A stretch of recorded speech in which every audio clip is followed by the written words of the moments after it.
ہمارے Iftikhar Rizvi official 786 channel کو ضرور سبسکرائب کیجیے، ساتھ ہی ساتھ بیل نوٹیفیکیشن کو۔ میرے آقا کریم صلی اللہ تعالی علیہ وسلم ایک دن اپنے پیاری بیوی حضرت عائشہ کو لے کر گھر سے نکلے۔ میرے آقا صلی اللہ تعالی علیہ وسلم جب گھر سے چل پڑے تو چلتے چلتے سیدہ فاطمہ کا مکان آتا ہے۔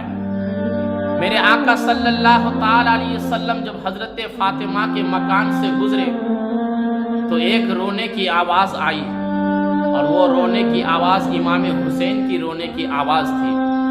امام حسین کی رونے کی آواز آئی تو میرے کریم صلی اللہ تعالی علیہ وسلم آگے جانے کی بجائے آقا کریم صلی اللہ تعالی علیہ وسلم فاطمہ کے گھر تشریف لے گئے۔ میرے آقا صلی اللہ تعالی علیہ وسلم نے جب اپنا قدم فاطمہ کے گھر رکھا تو فاطمہ نے اپنے بابا کو سلام کیا، اور پھر حضرت فاطمہ نے اٹھ کر استقبال کیا۔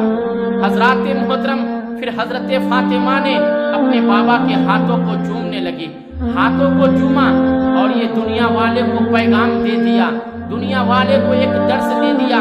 میری ماں اور بہنوں، میں آپ کو بتانا چاہتا ہوں، سچی فاطمہ کی کنیز اگر بننا چاہتے ہو تو فاطمہ کی سیرت کو اپناؤ، فاطمہ کی طرح اپنی زندگی کو گزارو۔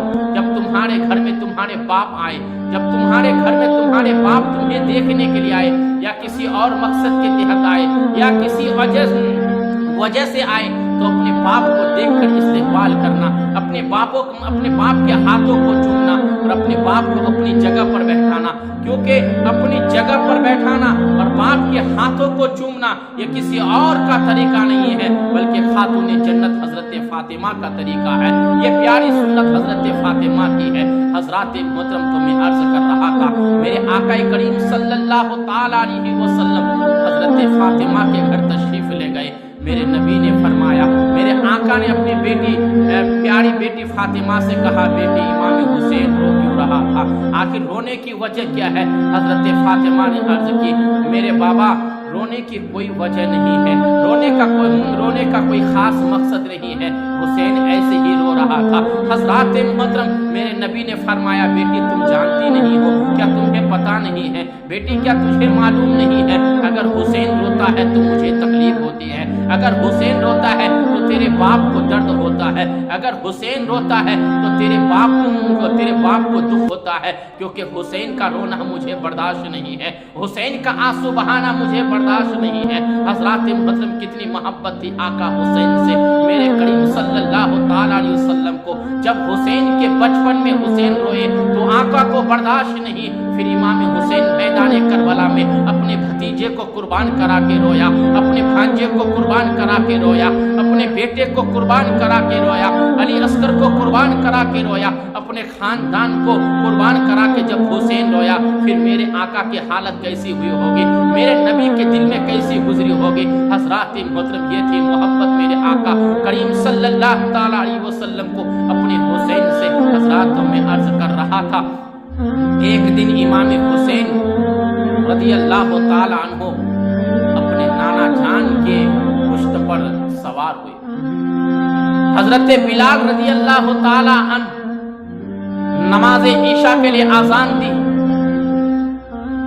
جب آذان دی تو حضرت بلال کی آذان کی آواز سن کر تمام صحابہ کرام مسجد میں حاضر ہوئے، مسجد میں جمع ہو گئے، تمام صحابہ کرام مسجد نبوی میں حاضر ہو گئے۔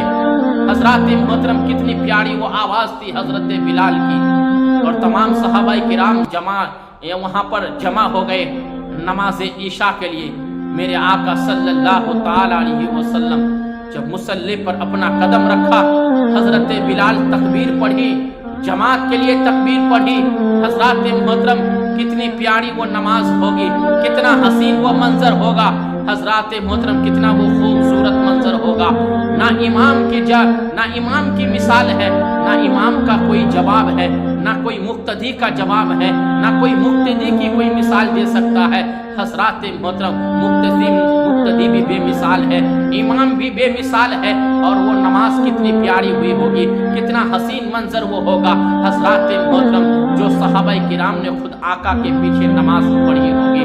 حضرات محترم، آج ہر انسان نماز پڑھتا ہے، کوئی اپنے علاقے کے امام کے پیچھے نماز پڑھتا ہے، کوئی امام کے پیچھے نماز پڑھتا ہے، کوئی مفتی کے پیچھے نماز پڑھتا ہے، کوئی عالم کے پیچھے نماز پڑھتا ہے، کوئی کسی خطیب کے پیچھے نماز پڑھتا ہے، کوئی معلم کے پیچھے نماز پڑھتا ہے، کوئی مصنف کے پیچھے نماز پڑھتا ہے، کوئی مدبر کے پیچھے نماز پڑھتا ہے، کوئی پیر کے پیچھے نماز پڑھتا ہے، کوئی استاد کے پیچھے نماز پڑھتا ہے، اور کسی نے امام اعظم کے پیچھے نماز پڑھی، کسی نے شافعی کے پیچھے نماز پڑھی، کسی نے امام مالک کے پیچھے نماز پڑھی، کسی نے احمد بن حنبل کے پیچھے نماز پڑھی، کسی نے صدیق اکبر کے پیچھے نماز پڑھی، کسی نے فاروق اعظم کے پیچھے نماز پڑھی، کسی نے عمر فاروق اعظم کے پیچھے نماز پڑھی، کسی نے عثمان غنی کے پیچھے نماز پڑھی، کسی نے مولا علی کے پیچھے نماز پڑھی۔ حضرات محترم، کسی نے غوث اعظم کے پیچھے نماز پڑھی، کسی نے خواجہ غریب نواز کے پیچھے نماز پڑھی، کسی نے نظام الدین اولیاء کے پیچھے نماز پڑھی، کسی نے بابا فرید گنج شکر کے پیچھے نماز پڑھی، کسی نے مخدوم اشرف کے پیچھے نماز پڑھی، کسی نے اعلیٰ حضرت کے پیچھے نماز پڑھی، کسی نے مفسر اعظم کے پیچھے نماز پڑھی، کسی نے صدر الشریعہ کے پیچھے نماز پڑھی، کسی نے ظفر الدین بہاری کے پیچھے نماز پڑھی، کسی نے نعیم الدین مراد آبادی کے پیچھے نماز پڑھی، اور کسی نے حضور تاج الشریعہ کے پیچھے نماز پڑھی۔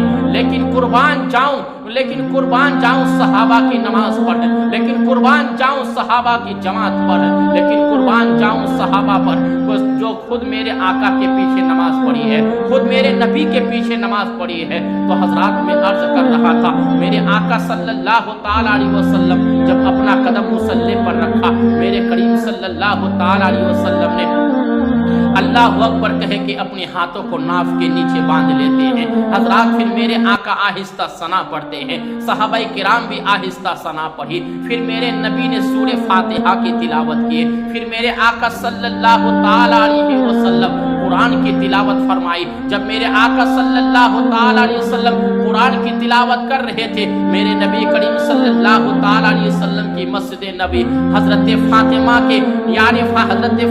کے آستانہ عالیہ مسجد نبی کے قریب تھا۔ میرے آقا صلی اللہ تعالی علیہ وسلم مصلی پر کھڑے ہو کر قرآن کی تلاوت فرما رہے تھے، اور آواز فاطمہ کے گھر تک پہنچ رہی تھی۔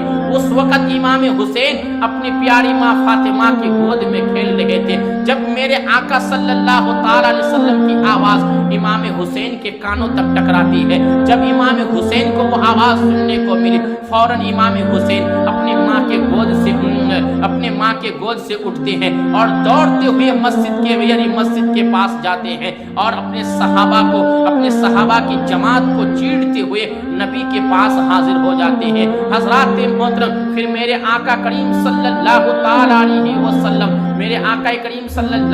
علیہ وسلم قرآن کی تلاوت فرمائی۔ قرآن کی تلاوت فرمانے کے بعد میرے نبی نے رکوع فرمایا، پھر رکوع کے بعد میرے آقا جب اپنے سر کو سجدے میں رکھے تو حضرت امام حسین نے چھلانگ مار کر میرے آقا کے پشت پر سوار ہو گئے۔ اور امام غزالی فرماتے ہیں، جب میرے آقا صلی اللہ تعالی علیہ وسلم تلاوت شروع کیے تھے، میرے آقا کی تلاوت ہو رہی تھی، جب میرے آقا قرآن پڑھ رہے تھے، امام حسین آواز سن کر مسجد میں آئے اور صحابہ کی صف کو چیرتے ہوئے آقا کے قریب آئے اور مسجد کے پاس آئے۔ جب نبی کے قریب آئے تو کبھی حسین صحابہ کے چہرے کو دیکھ رہے تھے، کبھی آقا کے چہرے کو دیکھ رہے تھے، کبھی صحابہ کے چہرے کو دیکھ رہے تھے، کبھی اپنے نانا جان کے والدہا چہرے کو دیکھ رہے تھے۔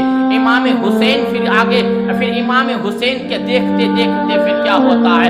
حضرات محترم، میرے آقا صلی اللہ تعالی علیہ وسلم یعنی امام غزالی فرماتے ہیں، نبی کریم صلی اللہ تعالی علیہ وسلم نے رکوع فرمایا، پھر رکوع کے بعد میرے آقا صلی اللہ تعالی علیہ وسلم اپنے سر کو سجدے میں رکھے، امام حسین نبی کے گردن پر اپنا قدم رکھے، یعنی کندھے پر سوار ہو جاتے ہیں، امام حسین سوار ہو جاتے ہیں۔ حضرات محترم وہ کون سے یعنی وہ کون سا یعنی کون سی گردن ہے، یعنی کون سے وہ کندھے ہیں؟ امام حسین جس کندھے پر سوار ہے، جو نبیوں کے سردار ہے، جو تمام نبیوں کے امام ہے، جو تمام نبیوں کے سردار ہے، امام حسین اس کندھے پر سوار ہے، اس کندھے پر سوار ہے، یعنی نبوت پر یعنی ولایت سوار ہوئی ہے۔ حضرات محترم وہ شہنشاہ نبوت تھا اور یہ شہنشاہ ولایت تھا۔ حضرات محترم امام حسین سوار ہے، ادھر حضرات محترم عرش والے حیران ہیں،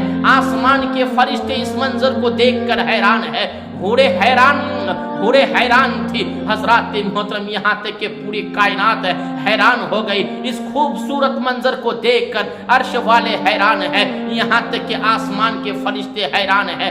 ادھر رب کی قدرت اس منظر کو دیکھ کر مسکرا رہی تھی۔ حضرت جبرائیل نے جب اس منظر کو دیکھا، حضرت جبرائیل نے رب کی بارگاہ میں عرض کی، اے پروردگار عالم یہ کیا ہو گیا؟ میرے نبی نے میرے آقا کریم صلی اللہ تعالی علیہ وسلم کی اس منظر کو دیکھ کر جبرائیل نے کہا رب کی بارگاہ میں، اے پروردگار عالم یہ کیا ہو گیا؟ اللہ نے فرمایا جبرائیل کیا ہو گیا؟ حضرت جبرائیل نے عرض کیا، اے پروردگار عالم تیرے یار کے کندھے پر بچہ حسین سوار ہے، بچہ حسین سوار ہے، کہ ایسا نہ ہو کہ نماز میں خلل آ جائے، تیری عبادت میں خلل آ جائے۔ تو اللہ تعالیٰ نے حضرت جبرائیل سے کہا، جبرائیل گھبرانے کی ضرورت نہیں، گھبرانے کی بات نہیں، نبی بھی میرا ہے، حسین بھی میرا ہے، نماز بھی میری ہے، مسجد بھی میری ہے۔ آج حسین کو دل کھول کر ناز کرنے دے، دل کھول کر ناز کرنے دے۔ اے جبرائیل آج تو یہ منظر دیکھ رہا ہے، آج تو یہ منظر دیکھ رہا ہے، میدان کربلا میں یہی حسین نیزے کی نوک پر چڑھ کر قرآن سنائے گا، وہ بھی منظر دیکھ لینا۔ حضرات محترم یہ خوبصورت منظر دیکھ کر پورے حیران تھی، لیکن میرے آقا کریم صلی اللہ تعالی علیہ وسلم اپنے سر کو سجدے میں رکھے ہوئے ہیں۔ ادھر صحابہ کو یہ گمان ہوا کہ میرے آقا صلی اللہ تعالی علیہ وسلم نے اپنے سجدے کو اتنا لمبا کیے، کوئی حادثہ تو نہیں ہو گیا، خیر تو ہے۔ حضرات محترم صحابہ کو گمان ہوا، تو میں عرض کر رہا تھا امام حسین کندھے پر سوار ہے، میرے آقا صلی اللہ تعالی علیہ وسلم کے زلف سے کھیل رہے ہیں۔ ادھر میرے آقا صلی اللہ تعالی علیہ وسلم سبحان رب العالی کی تسبیح پڑھ رہے ہیں، اور دل میں خیال حسین ہے، ذہن میں حسین ہے کہ حسین میرے یعنی میرا بیٹا حسین میرے پشت پر سوار ہے۔ اب میرے آقا صلی اللہ تعالی علیہ وسلم کبھی سوچ رہے تھے اگر میں اپنے سر کو سجدے سے اٹھاتا تو یہ نواسا گر جاتا، یہ پھر مجھے گوارا نہیں، حسین کو تکلیف ہوگی، گویا مجھے تکلیف ہوگی۔ اللہ تعالیٰ نے حضرت جبرائیل کو کہا، اے جبرائیل جا میرے یار کے بارگاہ میں جا اور جا کر پیغام سنا دے کہ حسین پشت پر سوار ہے، آج سجدے کو لمبا کیا جائے، آج سجدے کو لمبا کیا جائے، حسین کو ناز کرنے دو، حسین کو ناز کرنے دو۔ حضرت جبرائیل نبی کی بارگاہ میں آتے ہیں، باادب ہو کر عرض کرتے ہیں، میرے آقا اپنے سر کو سجدے میں رکھے ہوئے ہیں۔ حضرت جبرائیل نے آ کر پیغام سنایا، میں آقا کریم کی بارگاہ میں پیغام سنایا، یا رسول اللہ، اللہ نے فرمایا ہے سجدے کو لمبا کیا جائے، حسین کو اپنی مرضی سے، حسین جب اتریں گے اپنے مرضی سے اتریں گے، حسین اپنی مرضی سے اتریں گے۔ پھر میرے آقا کریم صلی اللہ تعالی علیہ وسلم نے سجدے کو لمبا فرمایا، اور اس قدر لمبا فرمایا، میرے نبی نے 1 بار پڑھا، میرے نبی نے 3 بار پڑھا، سبحان رب العالی 5 بار پڑھا، اور دل میں حسین ہے، خیال میں حسین ہے، ذہن میں حسین ہے کہ کندھے پر حسین سوار ہے، بیٹا حسین سوار ہے۔ میرے آقا نے 10 بار پڑھا، میرے آقا نے 10 مرتبہ سبحان رب العالی پڑھا۔ ادھر میرے آقا تسبیح پڑھتے رہے، اور ذہن میں حسین ہے، خیال میں حسین ہے کہ میرا بیٹا حسین ہے، میرے نبی کے خیال میں حسین، ذہن میں میرے نبی کے ذہن میں حسین۔ پھر میرے آقا سبحان رب العالی پڑھتے جا رہے ہیں، اسی طرح 20 مرتبہ میرے نبی نے پڑھا، یہ 25 مرتبہ پڑھا، اسی طرح پڑھتے پڑھتے میرے نبی نے 72 مرتبہ سبحان رب العالی پڑھا۔ امام حسین پھر اپنی مرضی سے نیچے اتر آئے، اپنی مرضی سے نیچے اتر آئے۔ میرے آقا صلی اللہ تعالی علیہ وسلم پسینہ پسینہ ہو گئے،